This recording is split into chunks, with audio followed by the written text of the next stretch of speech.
So for me, I love the idea of setting standards instead of goals for the new year.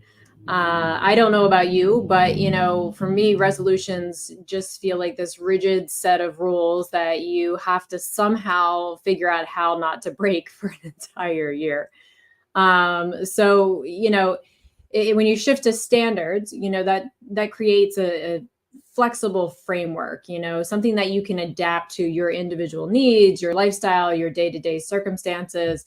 But it does help you to create that baseline of well-being that empowers you to make intentional choices every day. So the alternative, when we apply goals to our health, it usually sounds a lot like, well, I can't have that, or I have to eat this instead of that, or I'm so fat, I'm not allowed to eat that, or what, think about how we start talking to ourselves, not, and yet, exercising as a punishment, or going to sleep as a punishment, or, instead of, something that we look forward to and that we understand as a bigger function and plays a bigger role, that shame and that emotional battle that takes over when we have that self-talk that looks more like I can't, or I'm not allowed to, or I have to, in that, in a disgust, it never leads to a good place. What you feed grows. So think about that. What you feed grows.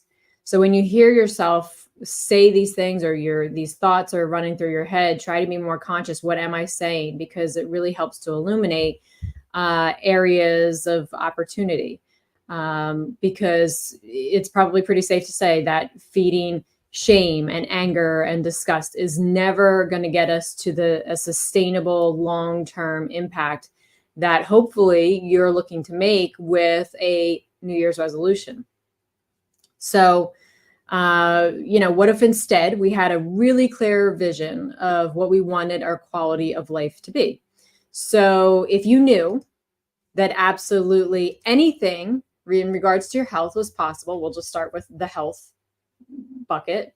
What quality of life would you have? What would that look like? So for some of you, maybe it would be you'd be off all of your medications. Okay, maybe that's what it would look like.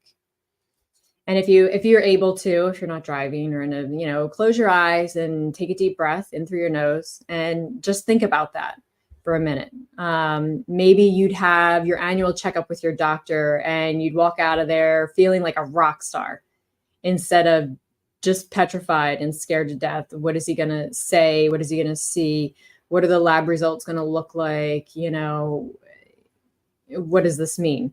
I talk to so many people every day that have these huge fears, and understandably, given the situations that they're in. What if you could wake up refreshed every day and just knowing without a shadow of doubt that whatever you have for that day, you can handle that, you can manage that. What if you could think clearly throughout the day and function all day, just breezing through obstacle and challenge and task and just efficiently? I have two boys and they love football, so I've had to watch a lot of football. So for me, when I think of that, I picture, this running back with the ball in his hand and his arm out, just jumping over guys and zigging and zagging and getting there and just making it look so easy, to run the whole length of the field and get to that target at the end. So maybe that's it. Maybe that's how you want to be able to breeze through your day. Maybe you'd hike a mountain with a baby. Maybe you would get excited about eating healthy food instead of dreading it like it's a punishment, So today I want you to think about that. What type of body would you create? And I'm not talking about skinny. Yeah, that may be part of the picture. There isn't anything wrong with that, to want to feel good in your clothing and want to feel good in your skin. So there's definitely power in that as well. But it's not just about skinny, fat, thick or thin. We're talking about bigger than that. How would it function? How would you move? What would you be able to do differently 10 years from now, or 5, or maybe even 6 months from now? if you started today.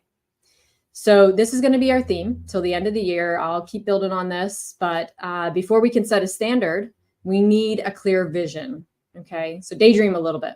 Take your journal out, write it down. What would it look like? What would it feel like?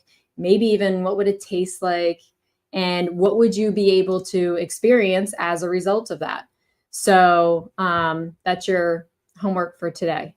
And each day will, or well, maybe not every day, but every time I come on here, try to get in every day. We'll keep building on this a little bit more and a little bit more. But first, like I said, you need that vision to understand what is it that you're creating, because that's going to support the standard that you'll create for your life and what you want to experience.